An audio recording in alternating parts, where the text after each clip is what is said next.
Salut tout le monde.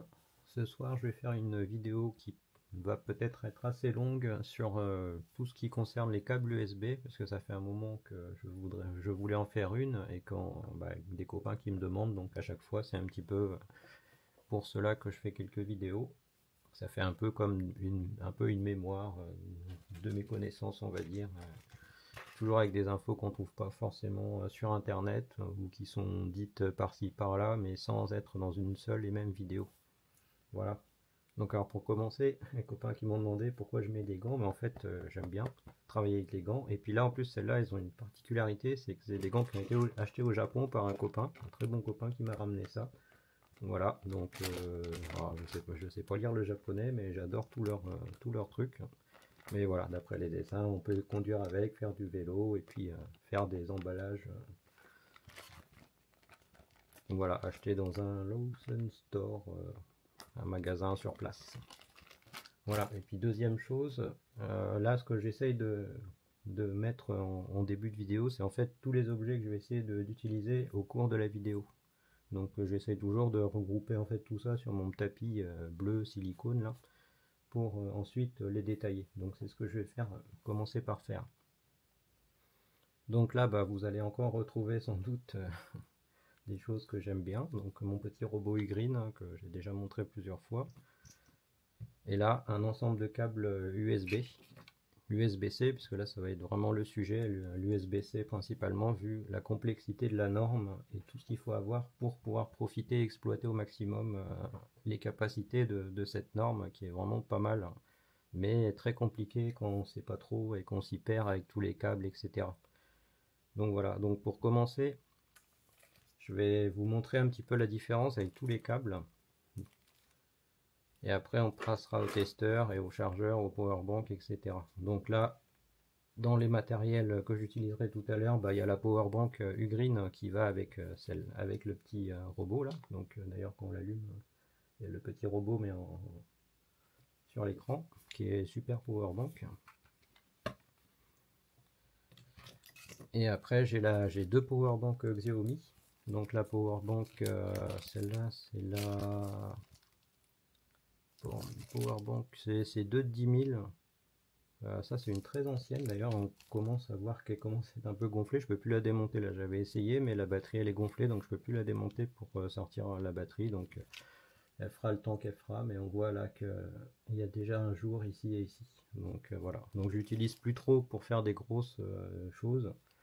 Elle fonctionne encore, donc voilà, donc c'est l'usure de la cellule hein, dedans, c'est une lipo qui était dedans, donc, malheureusement comme toutes les lipos ça gonfle hein, comme dans les terres. Au niveau des câbles, donc pour ça, alors là pour changer, j'ai un testeur que j'ai eu beaucoup de difficultés à trouver, c'est un testeur japonais, donc il n'y a que eux qui ont fait ce type de testeur, et il s'appelle USB Cable Shaker 2 Bit Track One, et voilà, ça c'est le nom technique, ADUSBCIM, oui c'est ça. Voilà, donc il a un petit écran quand on l'allume. Voilà, et puis il s'éteint aussitôt quand il n'y a aucun câble de branché. Donc là ce que je vais faire c'est que je vais vous tester un câble simple, un USB-C standard.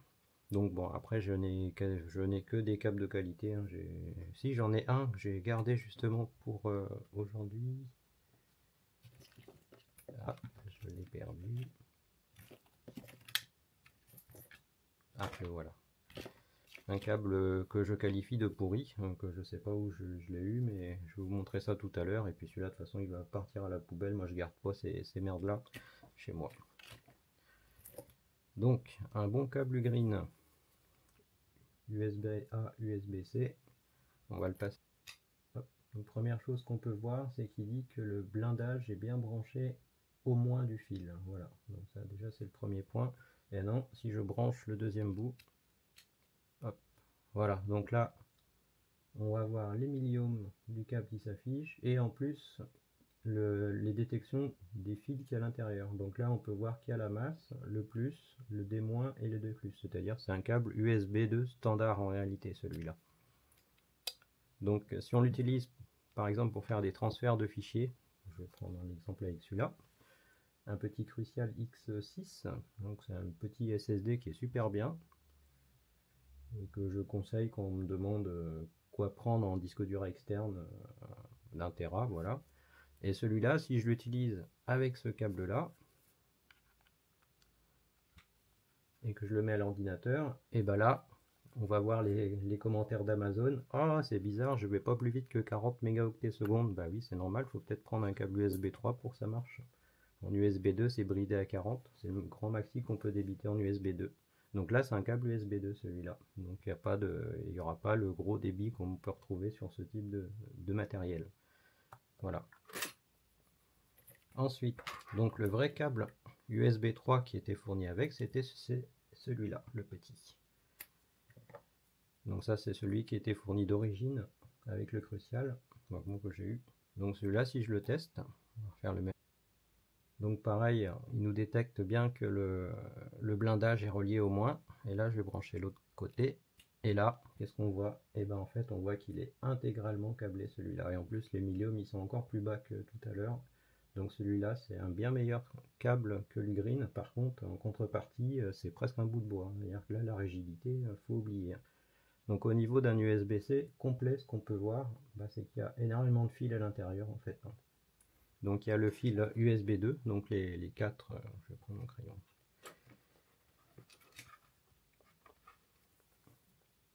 Les 4 USB 2 qui sont là, donc on voit en fait à chaque fois que c'est un câble standard en USB 2, donc la masse, le plus et puis les deux pattes de données. Ensuite, si c'est un câble USB 3, on a en plus les 4 ici. Et quand c'est un USB-C complet, en 3.2 du coup, et ben on a tout cela en plus. Et cela du coup ils permettent aussi de faire transiter la vidéo.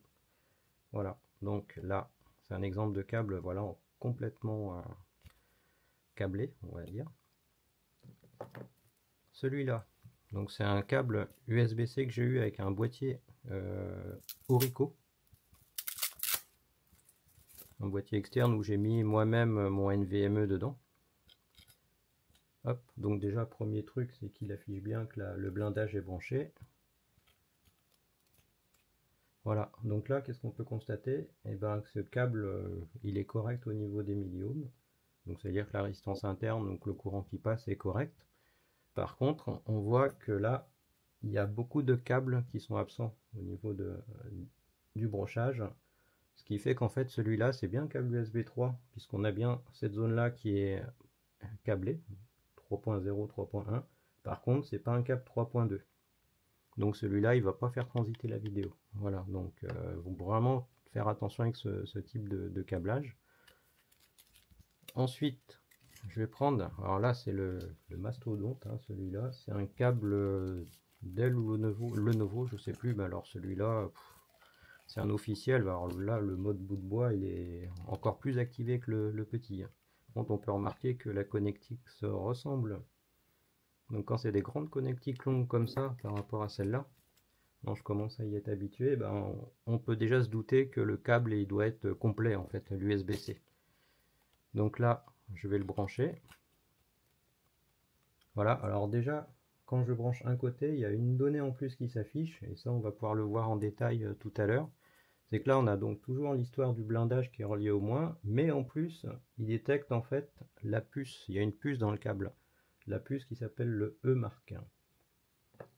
Voilà, et donc si je branche l'autre côté de ce câble, voilà, donc là pas de surprise, en plus les milliums sont encore plus bas, mais pas de surprise, donc on a l'intégralité des fils qui sont reliés. Voilà, donc là ce câble là, impeccable, en même temps on n'attend pas de moins de ce genre de câble provenant d'un gros constructeur comme Dell ou Lenovo, je sais plus lequel. Voilà, ensuite je reviens avec ce câble là pour encore montrer les erreurs qu'on voit, les âneries des gens sur internet et sur Amazon et autres. Ils achètent, ils se disent je vais prendre ça, donc c'est le câble d'origine, et je vais m'acheter un adaptateur vers USB pour pouvoir le brancher sur un PC normal. Hop, je vais faire le test. Donc je branche ça. Bon, déjà le blindage il n'est pas là, mais ça c'est pas grave. Il va le récupérer de l'autre côté. Voilà, et là, ce qu'on voit direct, c'est que le câble il repasse en USB 2. Alors qu'il était câblé complet, hein. Si je le débranche et que je le branche à côté, Voilà, donc il est bien câblé au complet.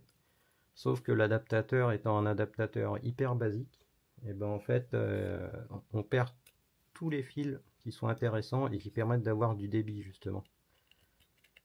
Voilà, donc là on repasse en USB 2, donc c'est-à-dire on plafonne à 40 mégasecondes. Voilà, donc pour éviter ça, et ben il faut un vrai adaptateur encore une fois. Savent quel genre d'adaptateur j'utilise. Pas de surprise, de l'Ugreen. Et là, donc la différence, je vais vous la montrer après, mais là c'est bien un câble, un adaptateur USB 3 USB-C. Donc là, je mets l'adaptateur et je le mets ici. Et là, voilà, on a bien toutes les données ici. Bon, ça c'est OK. Et surtout les 4 ici qui correspondent en fait aux données USB 3 pour débrider le débit justement. Voilà, donc là je vais essayer. Alors, est-ce que la caméra va réussir à faire le focus? Je sais pas. Bon, je vais l'éteindre pour l'instant. Ah si, voilà. Donc là, en fait, ce qu'on peut voir, on les voit. Elle se débrouille bien cette petite caméra. On voit donc dans le fond, voilà, je vais monter un USB 2 d'abord pour commencer. USB 2 standard que tout le monde a déjà croisé. Alors, voilà, comme ça on voit pas mal. Donc on voit qu'il y a 4 lamelles de contact. Donc les deux grosses à gauche et à droite, donc c'est les câbles, c'est les pattes d'alimentation. Et puis les deux du centre, qui sont en fait le D+, et le D-, tel que on le voyait sur le testeur ici. Donc ça c'est un câble USB 2, donc norme qui existe depuis maintenant, je sais pas, peut-être l'année 2000 sans doute. Voilà, donc ça c'est USB 2.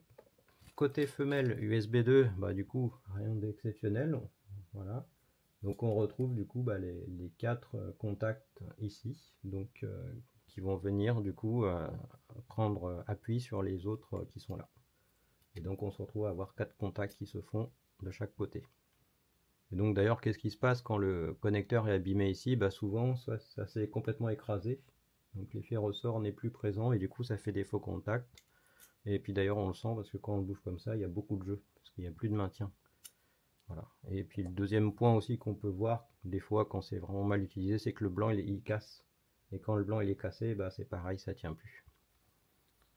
Donc ça c'est pour la partie USB 2. Donc pour la partie USB 3, je vais commencer par le câble. Côté câble. Donc on retrouve donc les 4. Je vais essayer de trouver un angle où on voit. Ah, comme ça. On retrouve les 4 connectiques comme dans l'USB 2. Par contre, l'USB 3, il a 5 contacts supplémentaires dans le fond. Alors, est-ce qu'on va les voir? Je vais essayer d'éclairer. C'est pas évident ça. Ah, voilà. Donc on a 5 contacts dans le fond. Et c'est les 5 contacts en fait qu'on voit. Alors pourquoi 5? C'est en fait il y a toujours un blindage, mais c'est les 5, enfin les 4 du coup plus 1 qu'on voit ici, qui s'allume ici. Donc ça c'est côté câble. Et côté donc connecteur, donc côté carte mère ou côté ordinateur, et ben en fait on retrouve évidemment les bosses pour les 4 USB 2, mais surtout à l'entrée du câble. Alors ça c'est facile à voir parce qu'il y a juste à regarder. Et ben on voit en fait les 5 pastilles ici. Donc il confirme en fait la présence d'un connecteur en USB 3 et qui est donc forcément rétrocompatible avec le 2, puisque le 2 ne va pas faire de contact sur les petites pastilles qui sont devant. Donc dans ce cas-là, le contrôleur qui est derrière, sur l'ordinateur, il va passer en mode USB 2. Et ce qui peut arriver aussi, ça moi je l'ai déjà fait par mégarde, c'est que si on n'enfonce pas très bien le connecteur, et ben les pastilles devant elles sont pas en contact. Donc du coup la carte mère elle voit un USB 2, donc elle se cale en USB 2. Donc on retombe avec des débits de plafonner à 40 mégasecondes quoi. Voilà pour ce câble là. Donc un autre câble un peu différent, c'est le câble silicone Ugreen, encore une fois. voilà, que j'utilise en fait avec lui. Donc je vais vous le tester. Alors ce câble là il a vraiment une super conduction électrique, puis surtout la souplesse de maniabilité là. Donc identique aux autres bons câbles, on a bien le lien entre le moins et le blindage. Voilà, les médiums sont extrêmement bas, donc encore une fois c'est lié au câble, au type de câblage. Et puis donc on voit directement que c'est qu'un câble, un simple câble USB 2. Voilà, il y a juste les 4 données plus la masse. Voilà, donc avec ce type de câble, faut pas espérer avoir du débit quand on le branche à un ordinateur. Par exemple, je n'irai jamais utiliser celui-là avec mon Crucial. Ça sert à rien puisque ça va marcher qu'à 40 mégasecondes et pas plus. Voilà, donc ça déjà, c'est le premier point que je voulais aborder. Donc c'est justement la description de l'intérieur d'un câble, c'est-à-dire ce qu'il y a vraiment physiquement dedans. Maintenant, deuxième point que je vais aborder, donc c'est la partie, donc notamment pour ce câble là, qui contient en fait, on rentre dans un autre domaine, on va dire. La puce en fait est obligatoire à partir de 65 watts. C'est-à-dire que tous les câbles en dessous de 65 watts, il n'y a pas besoin de puce. Donc celui-là en fait c'est un câble 60 watts. On peut pousser un peu plus loin, mais dans ce cas-là on déborde et on s'occupe plus des normes. Mais la norme USB-C est faite pour aller jusqu'à 60 watts sur un câble standard de ce type-là. Et au-delà, il faut la fameuse puce eMarked qu'on a vu dans celui-là. Donc la puce eMarked, il n'y a pas 36 testeurs qui le testent. Alors j'attends parce que RD Tech, donc Ruden, là, je leur ai écrit et ils m'ont dit que leur nouveau testeur est en cours de développement, donc je l'achèterai de toute façon parce que je suis vraiment un grand fan de leur matériel. En attendant, j'ai un espèce de truc là qui est moyen mais qui fait le boulot. Donc je vais l'utiliser pour vous montrer en fait. Donc là il faut juste le démarrer. Bon, je vais utiliser la batterie, hop. Et il faut que je la mette en mode continu. Voilà, donc je retourne dans Toolbox. Voilà, donc là en fait il va rien faire parce qu'en fait il n'y a pas de puce à décoder là. Donc je peux faire tous mes câbles un par un.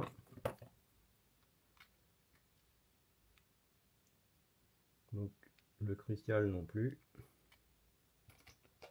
Et puis câble USB-C, USB-C. Ici j'ai le Orico là. Voilà, il n'y en a pas non plus. Voilà, et donc là par contre, si je prends le gros câble, voilà, donc là direct, il chope une puce. Et au niveau des infos, on a tous les détails. Donc on voit qu'il est annoncé au niveau de la puce qui est dans le câble être en 3.2, donc c'est confirmé par ce testeur là puisqu'on a pris l'intégralité des câblages. On a la longueur donc qui est donnée pour entre 1 et 2 mètres, c'est bien le cas.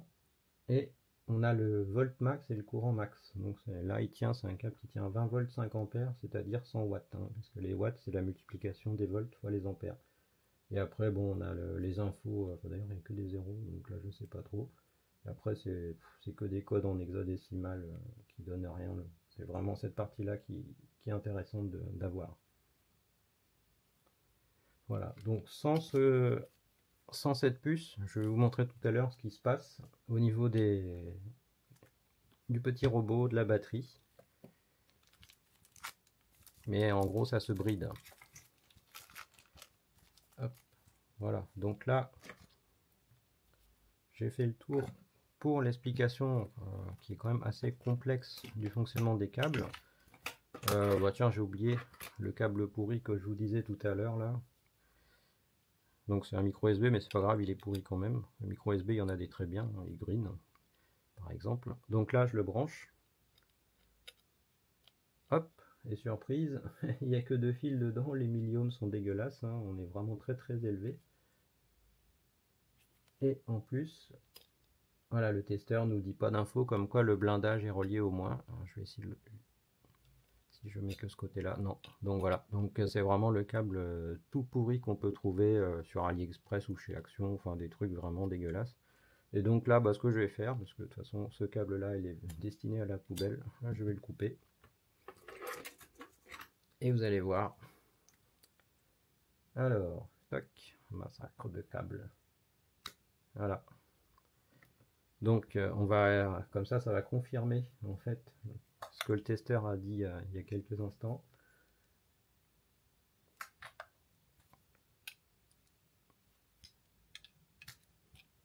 Voilà, on voit deux fils. Donc il n'y en a pas plus, hein, le testeur a raison. Deux fils, aucun blindage, comme il l'avait annoncé aussi, donc c'est vraiment le câble de merde par définition, donc les trucs qu'on trouve rarement à pas cher. Voilà, et au niveau des brins, je pense que ils sont hyper fins, il n'y en a pas beaucoup, donc là vraiment ils se battent en duel, hein, les brins là. Voilà, donc le type de câblage tout pourri qu'on a. Et donc ce câble là, bah, je vais le mettre à la poubelle, de toute façon je vais pas garder ces merdes là. Comme je le disais tout à l'heure, je l'avais gardé exprès pour refaire la vidéo et c'est tout. Voilà, et à comparer, alors pourquoi je l'avais coupé en fait, parce que j'ai modifié un de mes testeurs, parce que les testeurs de chez Ruden ils sont tous dans ce gabarit là, c'est-à-dire un connecteur USB-A mâle et un USB-A, je sais plus mâle ou femelle, voilà. USB-A, USB-A, et c'est pas pratique. Moi je me balade, j'en ai toujours un sur moi en fait quand je me balade. Et donc j'ai modifié, et puis j'ai voulu mettre un USB de qualité, donc bah, j'ai massacré un câble green pour récupérer ce côté-là, que j'ai soudé en fait dedans et que j'ai recollé, comme ça là il est vraiment beaucoup plus facile à utiliser. Et donc là, voilà une grosse différence. Je vais reprendre l'autre rigolo là, histoire de vous montrer. Voilà. Donc là, vraiment rien à voir. Donc en dehors de la tresse en tissu qui est là, déjà on peut voir qu'il y a un blindage ici. Ensuite, il y a une tresse de blindage. Encore une tresse, une tresse en tissu pour assouplir le câble. Une deuxième tresse en tissu pour réassouplir encore le câble. Et là, on voit en fait tous les cordons sauf le moins, parce que le moins en fait est tiré sur la grosse masse, comme on a vu tout à l'heure sur le testeur. Le moins et le blindage sont ensemble, ce qui est normal. Et là aussi, on peut voir le nombre de brins qui est incomparable par rapport à là. Voilà, donc là, on a vraiment de la qualité au niveau du contenu du câble. Donc c'est un câble USB 2, comme on peut le voir. D'ailleurs, on l'avait vu tout à l'heure, parce que c'est le premier câble que je vous ai montré, c'est celui-là que j'ai coupé. Et le testeur nous a bien dit qu'il y avait 4 fils dessus. Et ben on a confirmation des 4 fils, hein, donc les 2 fils de masse, les 2 fils de données plutôt, et puis les 2 fils d'alim. Plus bah, toutes les bricoles autour pour s'assurer du bon transit du signal et de la qualité de passage du courant. Voilà pour cette partie-là. Donc maintenant on va passer, on va dire, au chapitre 2 de la vidéo. C'est la partie chargeur. Donc la partie chargeur, je vais donc refaire une petite parenthèse là-dessus. Donc pour reprendre ces deux-là, mais je vais rajouter ce coup-ci des powerbanks. Puisque les powerbanks ont une fonctionnalité de charge, mais elles ont besoin aussi d'être rechargées, donc elles font les deux en fait. Voilà. Donc celle-là en fait, je l'ai mis juste là, mais en fait je vais pas l'utiliser parce qu'elle n'a pas du tout d'USB-C, et c'est pas l'objet de ma vidéo de ce soir. Donc voilà, je l'ai juste mis comme ça, mais je vais la mettre de côté. Donc celle qui va nous servir encore une fois, bah, c'est mon petit green robot. Donc bah, je vais directement la brancher. Ici, enfin un disjoncteur ici, je ne vais peut-être pas présenter. Il y a un disjoncteur ici, un 4 ampères. Et puis là, j'ai mis un bouton poussoir quand j'ai un appareil suspect que je suis pas sûr, pour juste l'alimenter puis l'enlever. Et puis là, c'est pour verrouiller l'alimentation. Voilà. Et puis là-bas, on a la consommation qui s'affiche. Bah, Le green, comme je vous avais déjà présenté la dernière fois, il a un très très gros rendement, donc la conso elle est très très souvent extrêmement basse quand on le laisse brancher, en fait on tombe souvent à zéro. Donc celui-là, il n'y a pas de souci à le laisser sur une prise, comme on peut le voir de toute façon à la caméra ici. C'est le troisième, hein, les watts.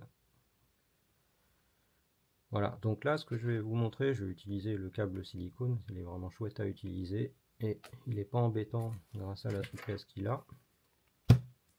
Donc la norme USB-C est très complexe, donc indépendamment du câble, des câbles comme je vous ai présenté tout à l'heure avec le testeur, il y a aussi toute une logique de fonctionnement qui se passe entre l'appareil qu'on va appeler je ne sais pas comment on peut l'appeler, l'émetteur-récepteur, c'est pas le cas. La source et la charge, on va dire. Donc la source, c'est celui qui produit l'énergie et la charge, c'est celui qui la récupère. Donc sur cette batterie-là, une petite parenthèse, c'est vrai que je pars un peu dans tous les sens, mais une petite parenthèse sur les batteries externes, encore, on voit beaucoup de débilité, encore une fois, sur Internet, et notamment, je suis encore sur lesnumériques.com, là, ils savent pas lire les infos qui est écrit en tout petit ici. Donc cette batterie-là, c'est une batterie de 20 000.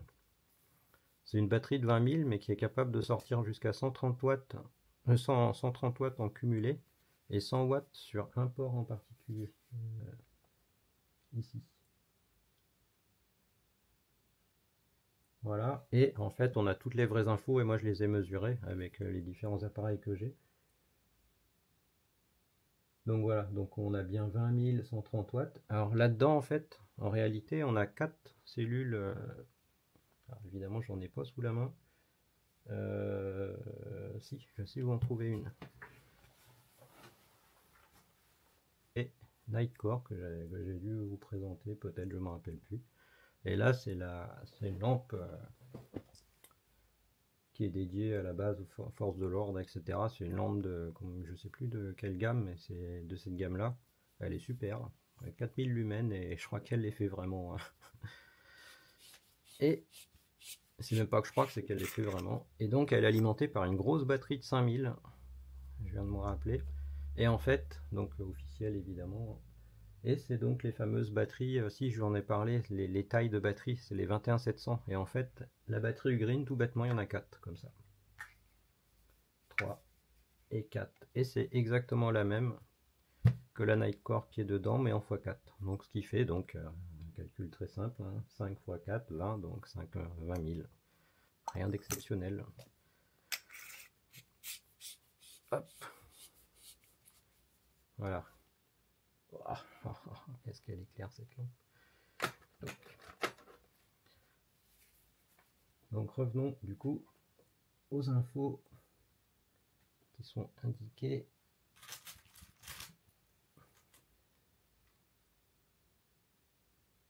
« 20 000 ». Voilà, et puis là donc on a toutes les capacités qui sont indiquées ici.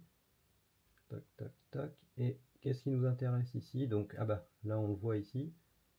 Donc, cell capacity. Donc, on a bien 4 x 5000, comme je viens de vous expliquer. Alors, par contre, il ne donne pas le gabarit, mais bon, je vous ai montré, hein, c'est clairement du 21 700. De toute façon, en 5000, il n'y a pas autre chose. Voilà. Et là, en fait, le plus important, elle est là. Ça y est, je l'ai. Donc là, en fait, on a la capacité restituée, elle est de 11 000 en fait. Et moi, j'ai mesuré 12 956 sur la mienne. Donc elle sort un peu plus que ce qu'elle l'a indiqué. Et là, ils mettent aussi les conditions de test qu'ils ont utilisées. Donc ils ont tiré 5 volts sous 6 ampères pour vérifier en fait cette capacité-là. Et il y en a plein qui se demandent pourquoi on passe de 20 000 à 11 000. Et ben, faut pas oublier que les batteries, ça fournit pas 20 volts. Hein. Une batterie, ça fournit 4 volts quand c'est plein. Donc il y a toute l'électronique, la petite Xiaomi ultra compact. Donc déjà quand on voit une étiquette écrite en genre en 0,5 de taille de caractère et qui sont blindés d'informations, en général, c'est que toutes les infos sont présentes. Donc là, celle-là,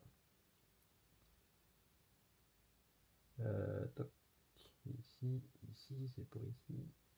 Ah, c'est là.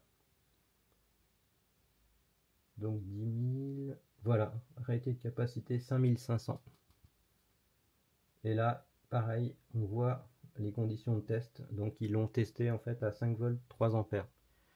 Donc testé 5 volts 3 ampères, ils ont réussi du coup à extraire 5500. Et encore une fois, les cellules elles font bien 10 000 dedans.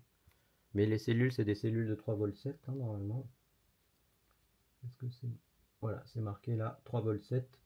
Et du coup, bah, il y a tous les rendements de conversion à prendre en compte. Et forcément, 10 000 sous 3 volts 7, hein, c'est pas sorcier. On prend une calculatrice. Donc, on va dire, s'il y avait vraiment 100% de rendement, donc il faudrait faire du coup 3,7 divisé par 5 et qu'on remultiplie par 10 000. Voilà, donc déjà, si on était à 100% de rendement, on aurait 7400. Mais là, en fait, on est à 5005 parce qu'on n'est pas à 100%. On est du coup, si on divise 5500 divisé par 7400, on est à 75% de rendement sur la batterie, avec toute l'électronique qui est là pour rehausser la tension, etc. Donc c'est beaucoup plus compliqué que de rabaisser, qu'on ne trouve pas, malheureusement, ou que les gens ne comprennent pas. C'est des maths, hein. Donc les maths maintenant ça devient difficile par chez nous, donc malheureusement on ne va pas rentrer dans les détails. Donc revenons donc au système USB-C et à la recharge. Donc la recharge très compliquée en USB-C en fait. En gros, donc j'avais expliqué, j'avais dit quoi? J'avais dit, on va l'appeler la source et puis la charge, voilà. Donc en fait, la source et la charge, voilà.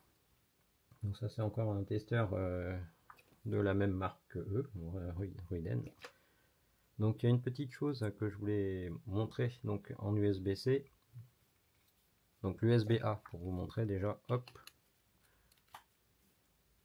Voilà, donc l'USB-A, j'ai rien branché derrière, j'ai juste mis mon testeur et on a bien quelque chose qui ressort.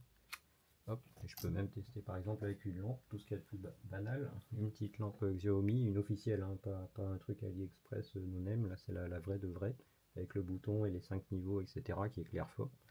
Donc c'est qu'une lampe, une banale lampe. Voilà, donc là elle s'allume. Hop là. Parce que tout bêtement, l'USB-A, en fait, fournit toujours de l'énergie. Ça c'est une chose à retenir. L'USB-C par contre, et c'est ça que je vais vous montrer, là je vais vous mettre un testeur, et bah le testeur il s'allume pas. Je vais tester sur l'autre port, le testeur ne s'allume pas. Alors que si je mets l'adaptateur ici, et que je le mets sur l'USB-A, et bah le testeur il s'allume. Voilà. Donc il y a une raison à ça, et ça on commence à rentrer dans le vif du sujet qui est assez compliqué, c'est qu'en fait en USB-C il y a une communication qui doit s'établir entre la source et la charge. Donc là le testeur lui n'est là juste que pour faire des mesures de circulation de courant et de voltage, mais c'est pas lui qui est ni une source ni un appareil qui consomme. Donc le testeur lui il va pas communiquer avec l'électronique qu'il y a dedans. Et là, je vais vous montrer pareil sur le petit robot Ugreen. Hop, et ben il n'y a que dalle aussi. Merde, si je coupe le disjoncteur, ça va pas marcher. Voilà, attends qu'il redémarre. Voilà. Si je teste le deuxième port USB-C, rien non plus. Par contre, si je remets lui sur le port USB-A, voilà.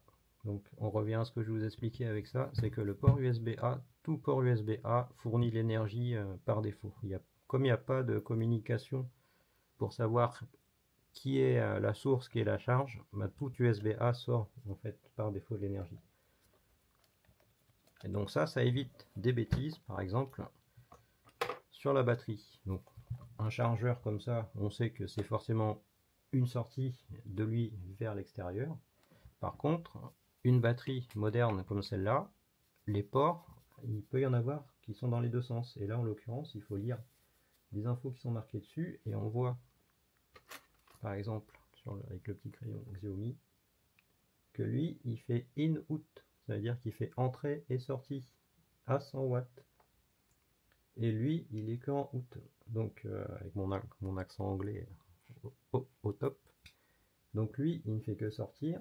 et lui il fait les deux sens. Donc c'est lui aussi qui permet de recharger la batterie quand elle est déchargée. Donc là, on va faire des tests qu'il faut surtout pas faire avec des trucs pourris no name achetés comme d'habitude dans des magasins de merde. Donc là, je prends la sortie et je la branchais du coup sur une sortie. Et là, comme il n'y en a aucun des deux qui s'est défini en, on va dire, maître-esclave, je pense que ça va être le plus simple. Donc il ne se passe rien, donc on n'a pas de court-circuit ou de trucs qui brûlent. Et d'ailleurs, si j'intercale le testeur, donc qui lui ne s'allume pas, et ben il ne s'allume toujours pas. Voilà, puisque là il n'y en a aucun qui s'est défini maître et esclave, on va dire. Par contre, maintenant, je vais le brancher sur le in-out. Donc là, du coup, qu'est-ce qui va se passer? Et ben voilà. Donc là, je vais recommencer parce qu'on ne voyait pas à l'écran.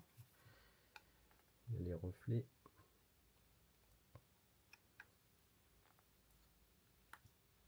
Voilà.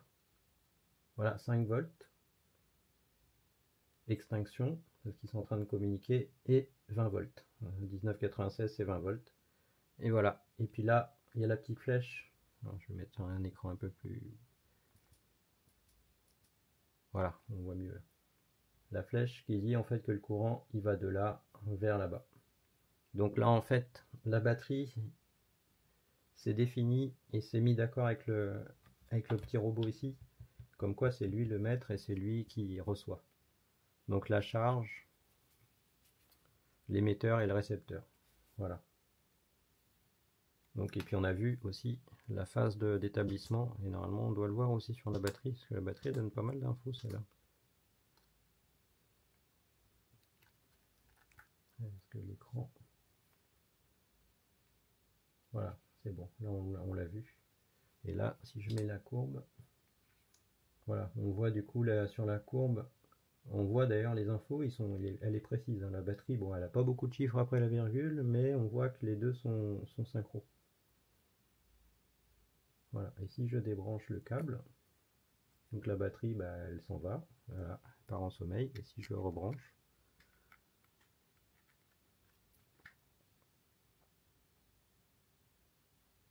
voilà, le temps que les deux discutent entre eux, voilà. Et donc ça, c'est une des particularités de la norme USB-C, c'est qu'en fait, deux appareils USB-C doivent en fait communiquer entre eux pour savoir lequel se définit en maître et lequel se définit en esclave. Pour revenir avec par exemple le câble Dell, le méga gros câble, ou le nouveau, je sais plus, mais en tout cas voilà. Et bien ce câble-là, quand on l'utilise sur un ordinateur qui a une entrée USB-C pour recharger, et bien grâce à ce câble, on peut utiliser un écran qui a une entrée USB-C, mais qui est aussi capable de sortir de l'énergie sur ce même connecteur USB-C. Et ça permet en fait à l'ordinateur d'une part de récupérer l'énergie de l'écran, comme ça il se charge, mais en plus l'ordinateur portable va aussi pouvoir dupliquer l'écran, enfin son écran pour l'afficher en même temps, tout ça avec le même câble. Voilà, donc c'est ce genre de choses que l'USB-C permet. Et c'est pour ça qu'il y a plein de vérifications qui sont faites, notamment avec la présence de la puce. Donc les 5 volts, les 20 volts 5 ampères pour les 100 watts de possibilité de distribution, et aussi l'intégralité des câblages qui sont présents dessus pour pouvoir faire le transit de toutes les informations, que ce soit données vidéo, audio, USB, et aussi alimentation de puissance. Voilà, donc quand on comprend ces choses-là, bah effectivement, on comprend aussi la complexité de la norme et du matériel qu'il faut derrière pour pouvoir assurer tout ça de manière correcte. Voilà, donc là, je vais aussi vous montrer donc une limitation liée à ce câble-là, qui est donc la fameuse limitation du fait de l'absence de la puce. Donc là, par exemple, sur la batterie, on voit que le connecteur il est donné pour 100 watts. Je vous le remets à l'endroit le plus proche. Voilà, donc je vais mettre le petit câble U-Green ici. Je je vais refaire avec l'autre sinon. Ah, voilà.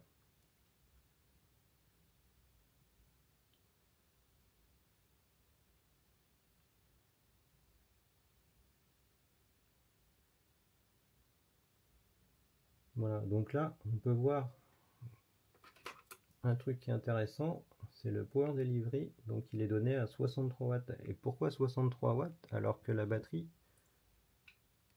elle me met 100 watts?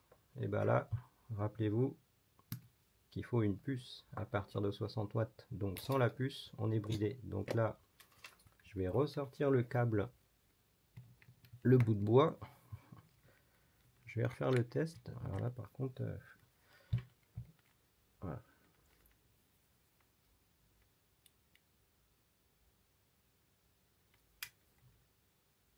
Et voilà.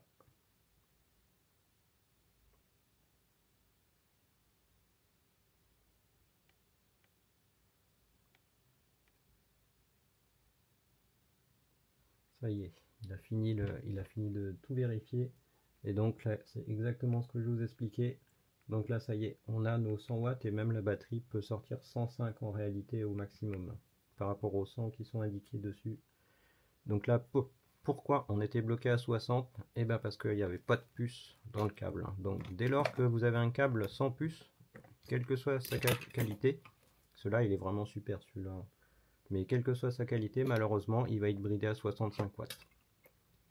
Voilà, donc si vous cherchez à exploiter au maximum ce genre d'appareil de sortie, il faut absolument avoir un câble avec la puce dedans, la fameuse puce E-Mark. Voilà, donc là, je pense que j'ai fait le tour de tout ce que je voulais vous montrer. Avec la batterie, là, avec le petit robot, mais c'est exactement la même chose. Hein. Je vais vous le montrer vite fait, donc je vais le mettre là. Bon, je ne sais plus lequel c'est le... Bon, on va voir, parce que là il y a un des deux ports aussi qui est plus puissant que l'autre.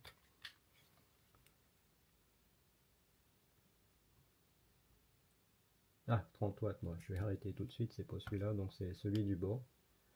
Celui du bord là, c'est le port de puissance.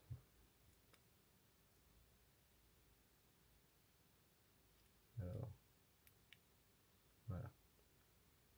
Voilà, donc là on est à 60 watts pour l'instant.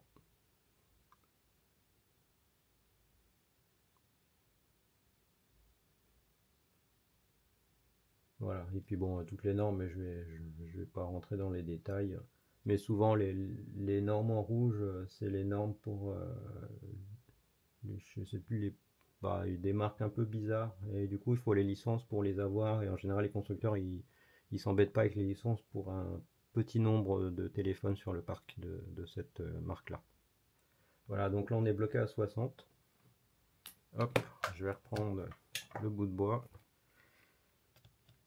Hop, avec zéro torsion possible, quasiment. Voilà, donc on est à 65 parce qu'en fait, lui, il est donné tout bêtement pour 65. Donc en fait, il donne son max.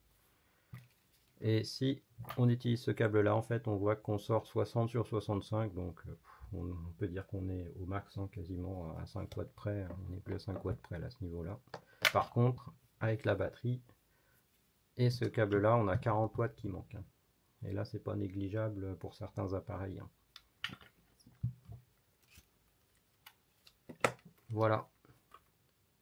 Eh bien, oui, je vais pas présenter mon petit fer à souder que j'utilise du coup en vadrouille, parce que chez moi j'en ai sur support, mais c'est celui-là que j'utilise depuis un bon paquet d'années maintenant, et du coup il est en USB-C, et il affiche, voilà, il faut 30 watts en fait, et du coup cette powerbank là, sans problème, et celle que j'utilise est toujours la Xiaomi, elle n'a pas les 30 watts, elle a jusqu'à 23 watts, mais elle arrive sans problème à le faire fonctionner aussi. Donc là, c'est encore un usage qui est un petit peu particulier. Donc là, bah, pas de problème évidemment avec le câble de 60. Donc là, j'utilise. Donc le fer à souder, je lui ai fait afficher en fait la négociation directement au voltage ici, donc on n'a même pas besoin de mettre de testeur. Et si je, hop, et je vais le mettre en veille, et donc bah, là il va refroidir tranquillement. Voilà, bah, j'espère que la vidéo, bah, encore une fois, c'est des vidéos que j'essaye de faire dans le but utile. Donc bon, après j'ai pas un grand nombre d'abonnés, mais c'est pas le but, c'est voilà, j'espère que vous serez content de toutes les informations que j'ai fournies. Et puis bah j'oublie toujours, parce que je suis pas du tout doué sur les vidéos YouTube, mais n'hésitez pas à mettre des commentaires si vous voulez mettre des commentaires ou des interrogations. Voilà, allez, à bientôt, salut!